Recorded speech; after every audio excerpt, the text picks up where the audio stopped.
Brian Grimes, your real estate mentor, back with another action-packed session. Today, we're going to be talking about how to beat the competition, how to structure your offers so that you can win more deals, how to think outside of the box so that you can win more offers, so that you can get more deal flow going in 2024 and beyond. If you're new to the channel, like, comment, subscribe, leave a comment that says I subscribe. For everyone who leaves that comment, I'm going to send you instant access to one of my free real estate trainings. It's going to show you how to acquire properties for pennies on a dollar all across the country. You don't want to miss out on that free offer. Guys, if you're on the IG and you want to tap in on YouTube, go to our IG stories, click the link in the story. It'll take you to the YouTube channel, and we're doing a presentation as well. So you'll be able to see that a little bit better on YouTube. Guys, if you're interested in any of our programs, we have the next real estate ride along is going down Saturday, August 31st in Philly. We'll probably tour about 15, 20 properties in various stages of full gut renovation. So that's going to give you a lot of hands-on experience for those who are looking for that level of experience. So definitely reach out about that. Just DM me ride along and we'll send you information on that. We have the Boots on the Ground program. If you want me and my team to find, finance, rehab, tenant, and manage properties for you, all you have to do is just DM us Boots on the Ground. We'll teach you more about that platform, how that works, and how you can use that to get a deal going. If you've been struggling to get a deal going, or if you want to learn how to invest out of state where your money goes further, the Boots on the Ground program is good. And then if you just want to pick my brain, tap into our inner circle. Our inner circle is doing amazing things all across the country. Wholesale deals, creative financing deals. They're flipping, buying and holding. And you can pick my brain. You can network with the group. That's a really good option for you guys. Let's get into the mindset. Guys, if you have questions, comments, drop them in the chat section, drop them in the comment section, and we'll keep flowing through the same. Okay, mindset for the day. Warning, in this game, you will hear the word no. You will hear the word no.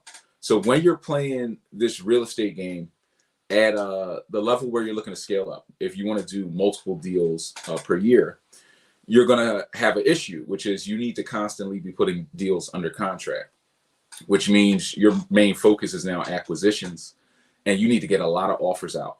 You need to get a ton of offers out so that you can maximize deal flow. The only way to do 12 deals a year is to lock up about a deal a month, which means there's a lot of volume in that process. As you're going through putting out volume offers, you're going to hear the word no. And that doesn't sit well with a lot of us. A lot of us, if you haven't gone through this process before, you're not used to hearing the word no that much in life. Like, it's a lot of rejection for a lot of people. So blast out offers and lose offers, fall in love with deals, lose them. That can hurt at times when you're new. When you become more seasoned, you don't fall in love with the deals at that level. You might find a deal that you really like, but you understand because you've seen so many deals, you place so many deals under contract in a period of time that you know any deal can be replaced. It's not a question. When you're new, you're like, can I get another good deal? Will this happen for me again? If you've been doing this for a while, you'll understand you'll always replace that deal. You'll start replacing deals faster and faster and faster. So you want to not only understand that you will hear no, but embrace the no. I actually put out offers to hear the word no.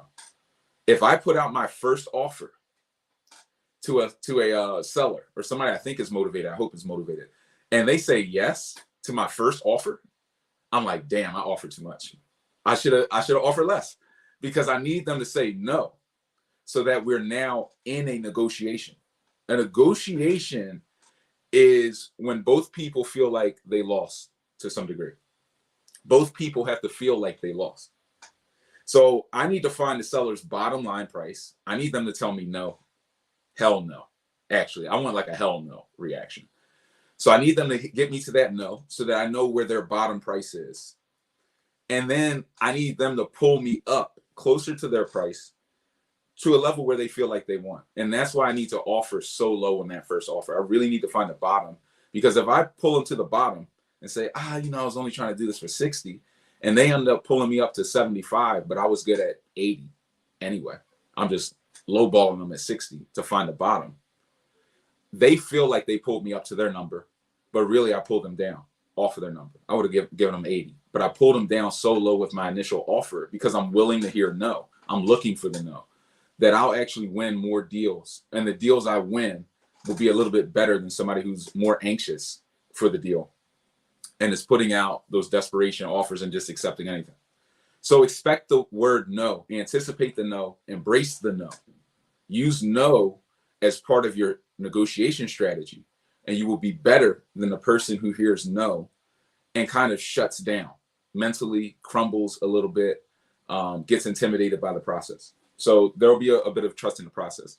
So keep that mindset and you'll be more successful. Watch this whole session and you'll be even more successful, because we're going to get into some tips and tricks. If you guys have questions, comments, drop them in the chat section, drop them in the comment section, like, comment, subscribe, leave a comment that says I subscribe. Get that free training, tap in, DM me about the different programs, share the content with somebody else who you want to get value. Let me open this up. I'm going to flip you guys around and we'll open this up a bit. Okay. That's a little blurry, but you guys will get the point. So how to beat the competition. This is part 2 because I've done this before, and we'll probably drop a part 3. Once again, guys, if you want to hit that easy button, if you're just like, look, I just want to, can you just do this for me? Find the properties, finance them, rehab them, tenant them, and manage them. We have the Boots on the Ground program.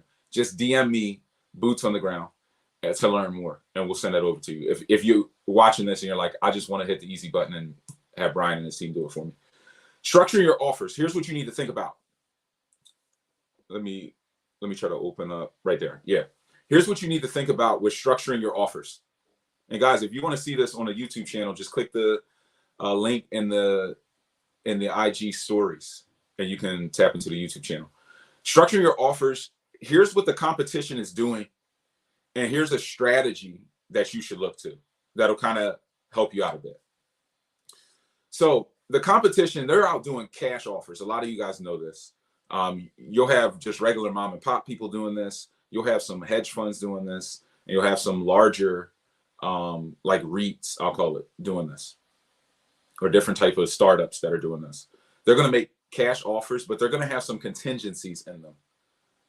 So they're going to want to do inspections. They're going to want to have different checks and balances, we'll call it.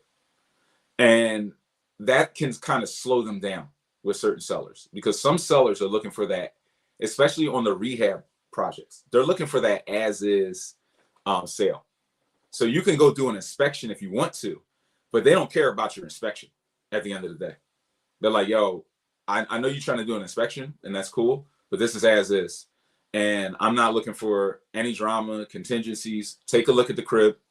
If you like it, buy it. If not, get out of my way. Those are the more motivated sellers. So, you know, we just have to look at that, right? In terms of your strategy, go with no contingencies. Somebody like me is floating around out there, and every offer I put out, there's absolutely no contingency. So even if you come with a cash offer and you're like, hey, I'll do cash, but I really, you know, I want this inspection.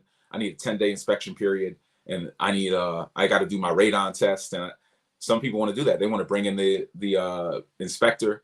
I got a certified inspector coming in. I paid him $500. I'm not doing any of that. I'm bringing in the contractor. We looked at it. It looks good. Let's go. Lock it up. So I can beat a cash offer with no contingencies. That's one strategy. It's one wrinkle that you guys need to think about. And we'll talk about more contingencies. We may do a whole session on the best contingencies out there. That would be a cool one. The next one, 30 to 60-day closing. 30-day closing is actually standard. 30-day closing is like industry standard, I'll say. Most people are out offering 30 days. 30-day close, that's pretty much a quick close.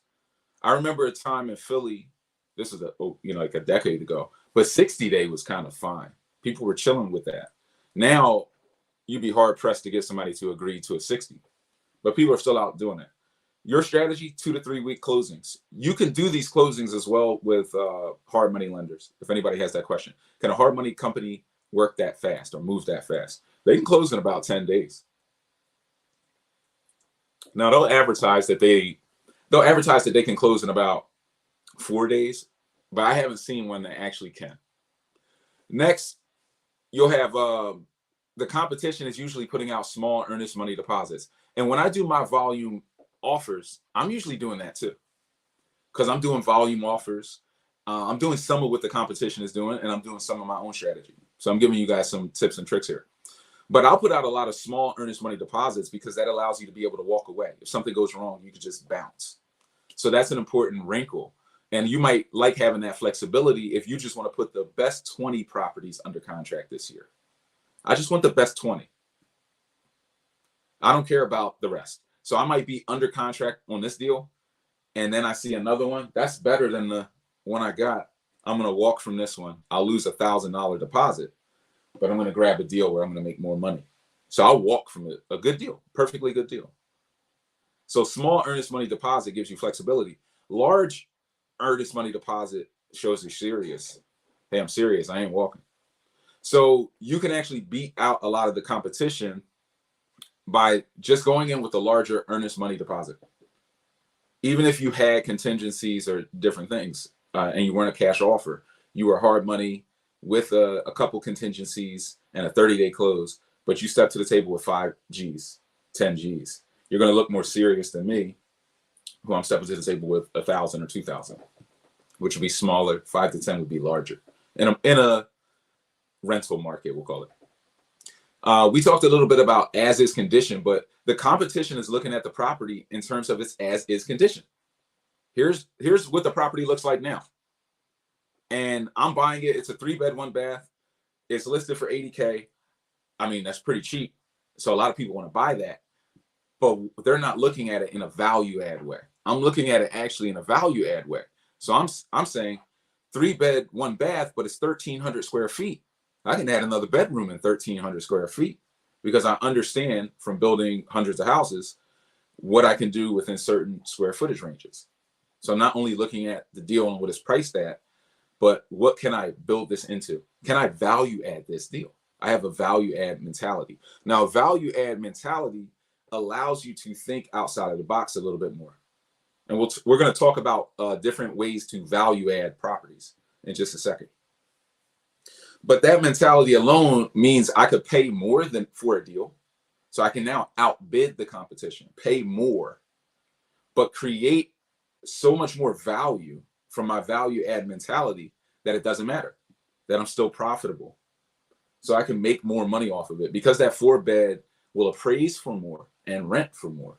I can pay a little more and make more, still make more than everybody else, or as much as they were going to make. So then I boxed them out. I boxed the competition out with value add mentality. And we'll talk about different value adds. And then we have weak follow-up versus advanced follow-up.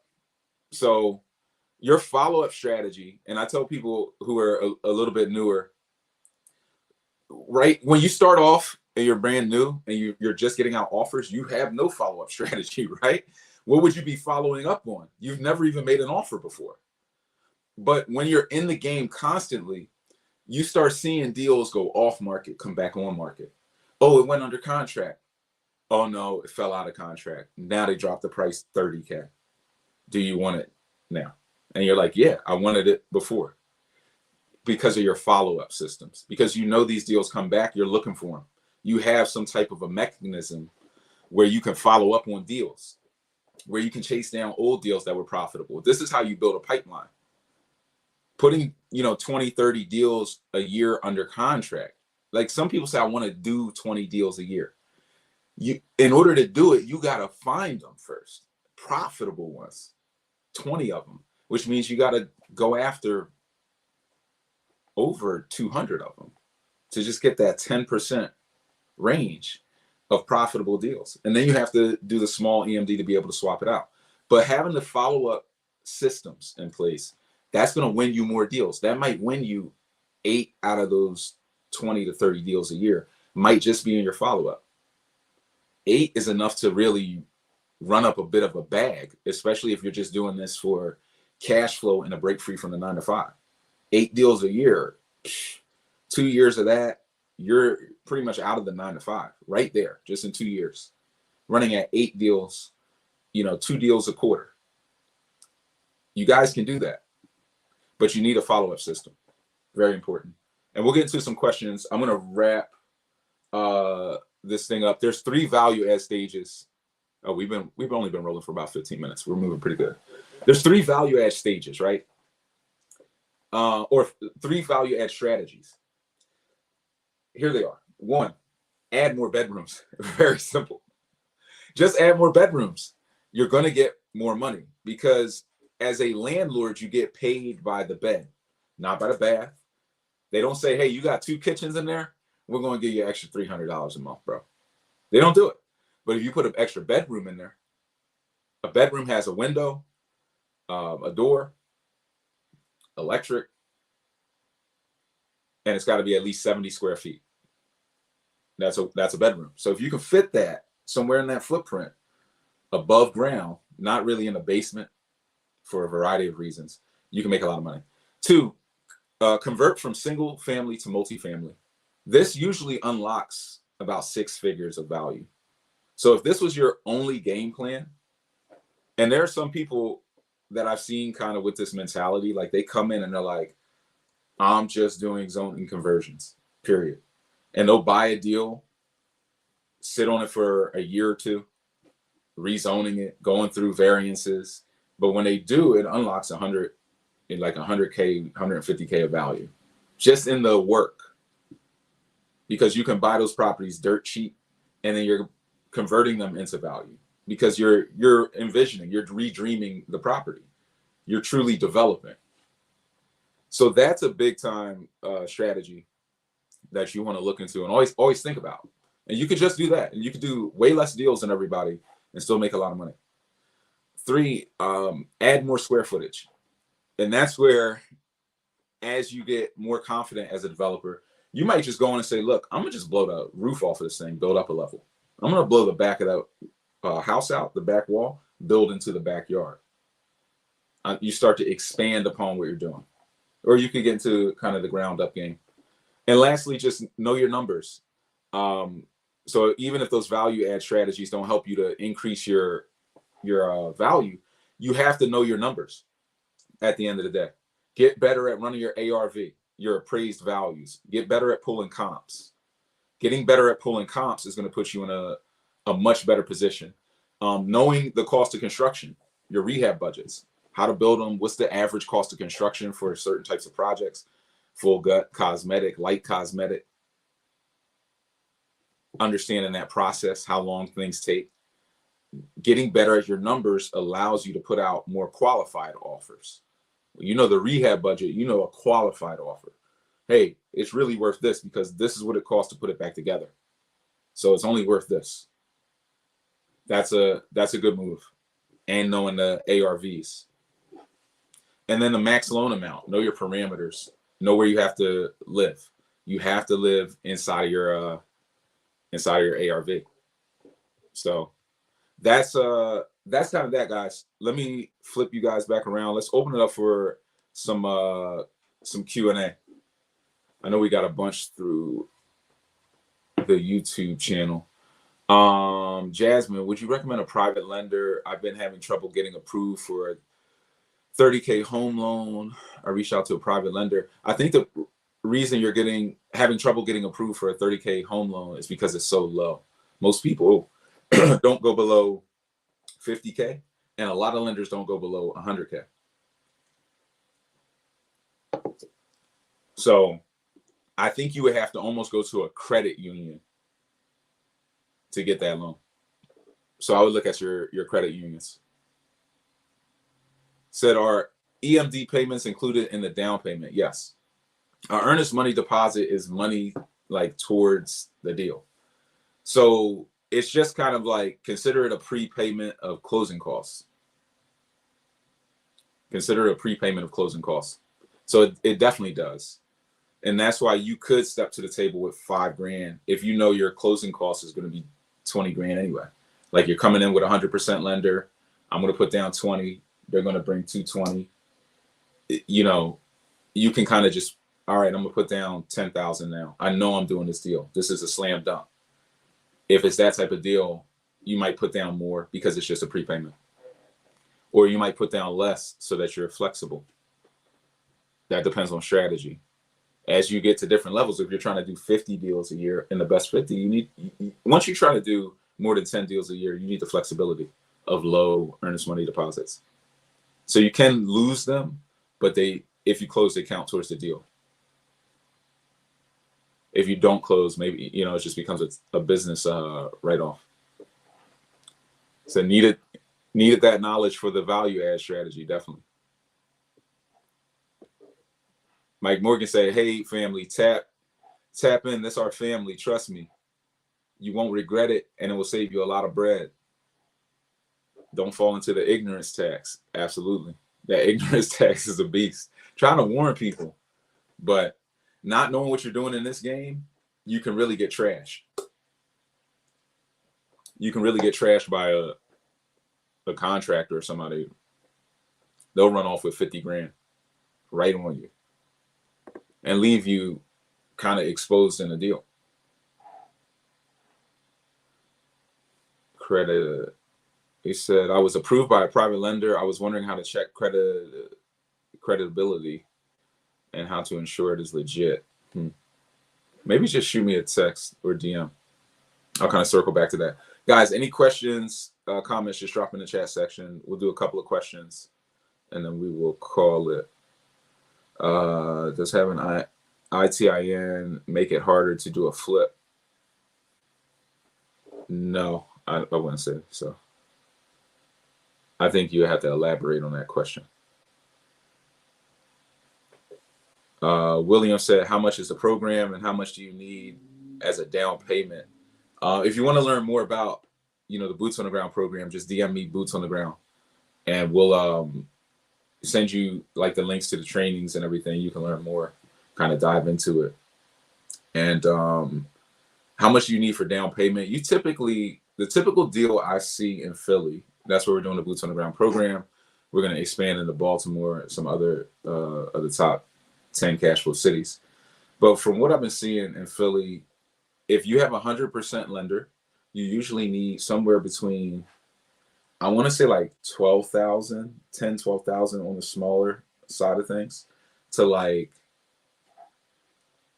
maybe 25,000 on the higher end of an average clip. Most deals are going to fall within like 15 to 18,000. So 15 to 18,000, you could get a deal that you could purchase and renovate at around about 65% of the appraised value. And that's a good deal. I mean, even if you could do that realistically at 70% of the appraised value, it's still a good deal.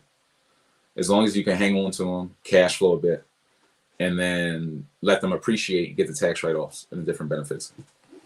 But you can learn more. You can DM us, Boots on the Ground. We'll teach you a little bit more.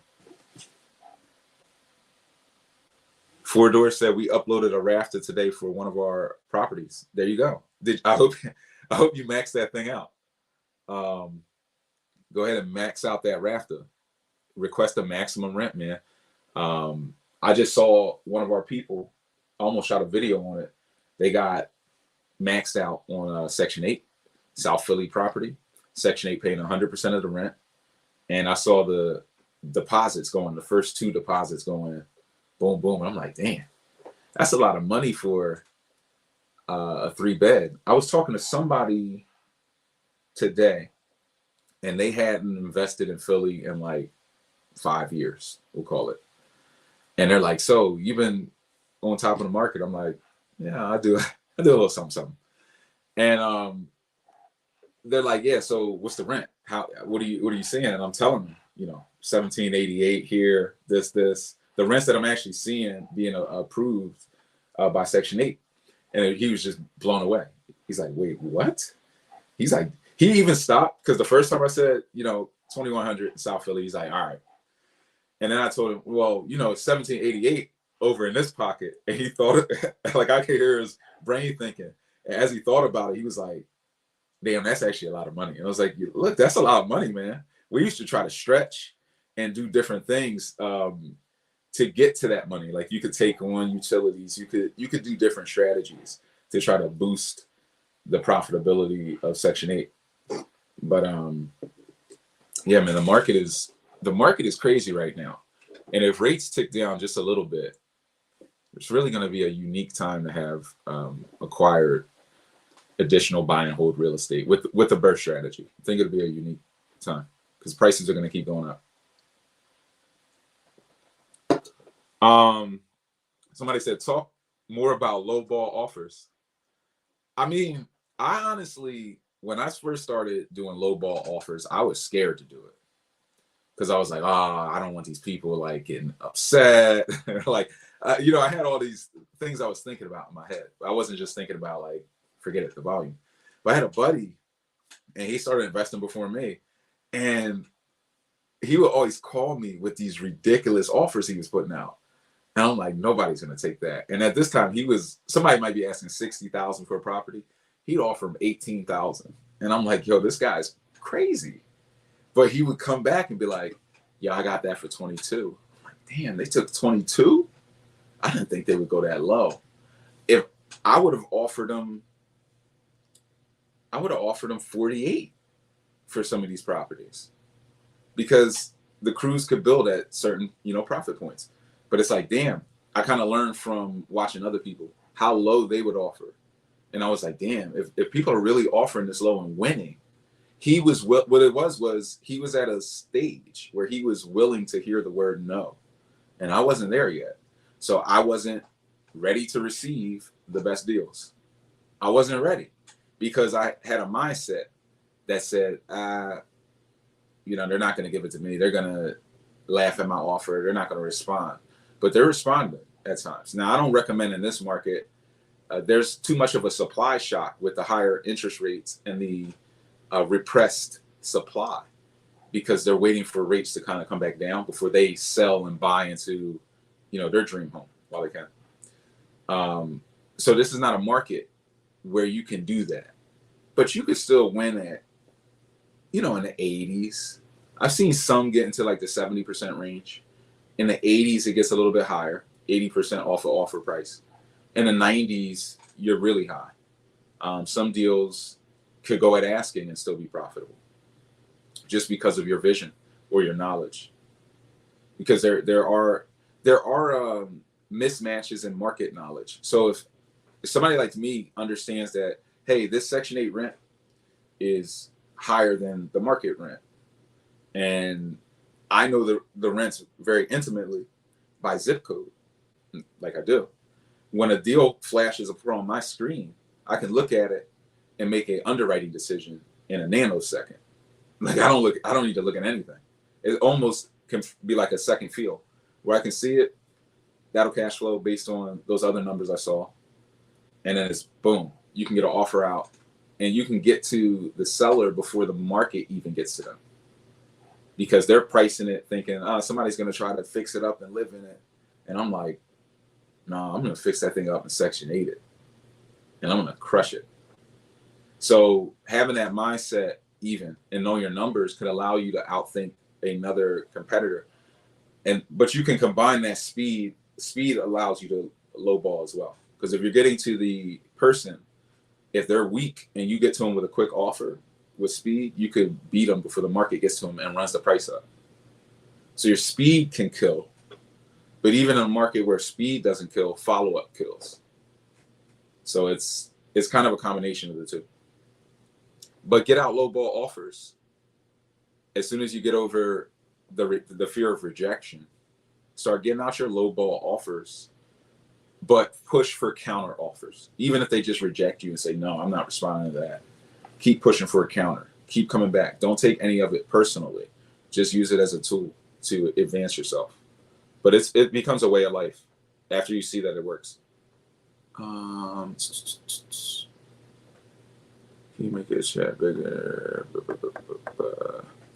Let me see. Peter said, can I see some of the properties in Philly that you're working on? Come out to a real estate ride-along. Yeah, absolutely. Come out to a real estate ride-along. Next one's August 31st. We had one in January, March, May, August, and we'll probably have something before Halloween. Or definitely before Thanksgiving.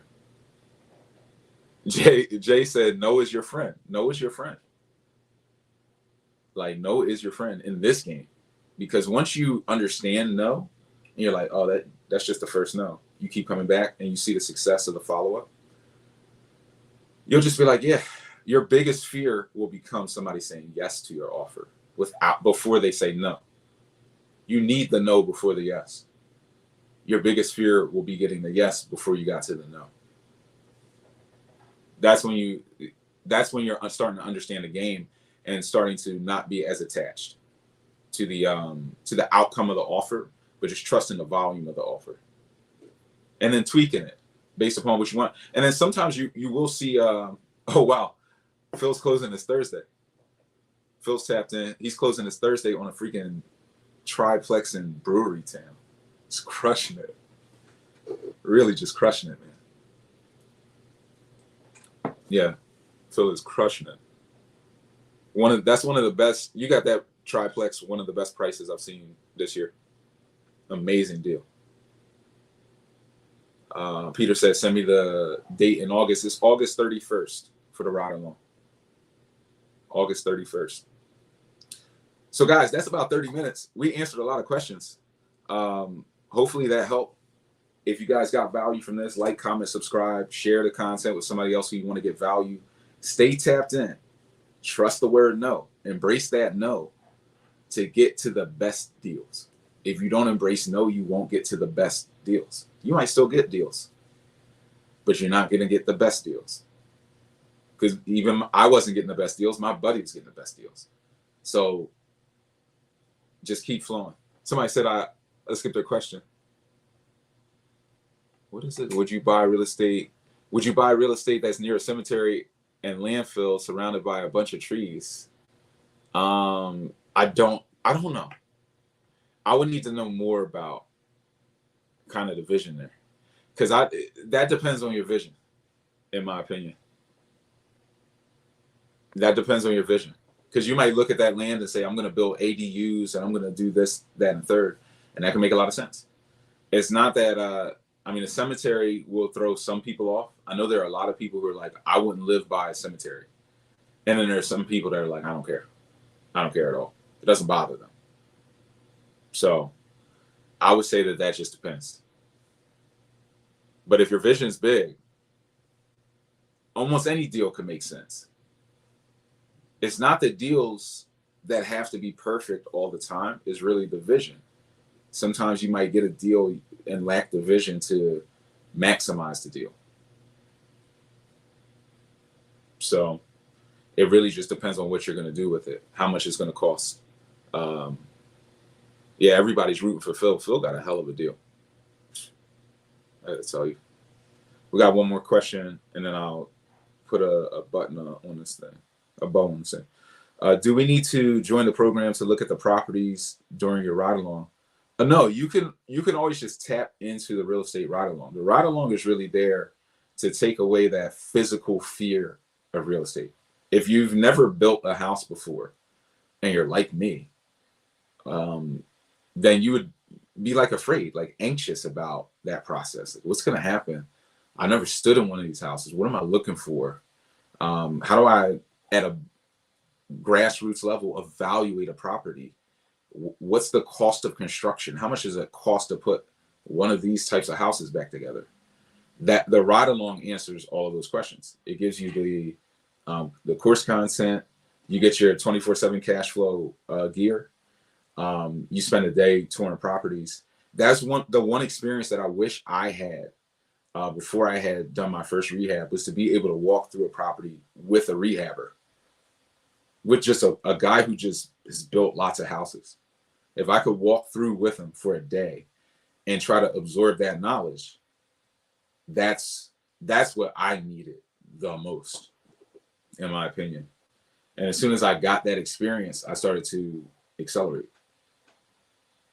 So that's something you don't want to sleep on. But the ride along will give you all that value. It will give you all that value. And you get to spend a day, you're going to learn a lot, because there's some stuff that when you get in these groups and everybody's kind of vibing and asking questions and bouncing back and forth, and you're seeing all the action, you just learn a lot in that day. So that will remove the fear of real estate development. And then outside of the fear, it just becomes numbers and execution. And if you're too busy to execute, then hire an assistant and train them to execute and create a business and income for others. You know, use that as part of your scale up. What's the current hourly rate for construction in Philly? I'm not sure. I wouldn't say it's hourly for construction. It's more like daily is how you think about, if you wanted to think about rates for construction, guys get paid by the day. And then there's certain hourly expectations of what a day is, but you're usually paying these guys for a day's work, a day's labor. A guy's going to come and work a day. Only a, maybe like a handyman, I could say like an hourly, something like that. Hope that helps, guys. Brian Grimes, your real estate mentor. I'll see you on the next one.